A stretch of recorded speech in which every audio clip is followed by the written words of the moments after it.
So ayan na guys, yung sasakyan naming barko papunta ng pier ng Batangas.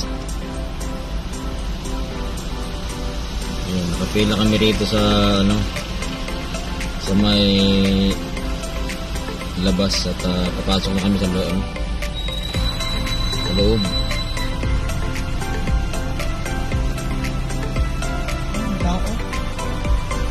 Ayan siya.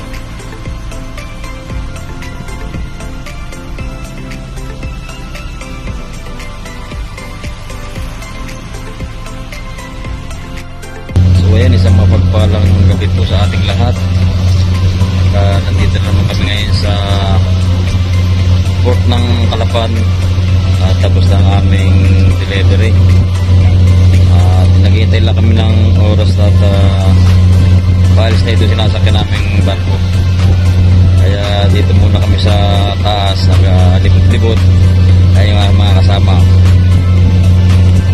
Ayun yung isa. Naroon yung iba dulo. Ayan o, iba nagpipicturan, ibang kasama ko. Ayan o. So ayan, bali naabot na naman kami ng gabi dito. Umalas kami ng kalagpa ay bali hapon na rin, hapon ng Webis. Ngayon ay Biyernes na.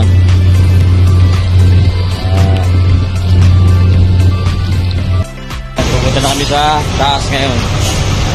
Bakit na kami sa taas? Let's go. Okay. Sama ka sa aming biyahe. Ayan yung aming mga sasakyan. Sila sa baba.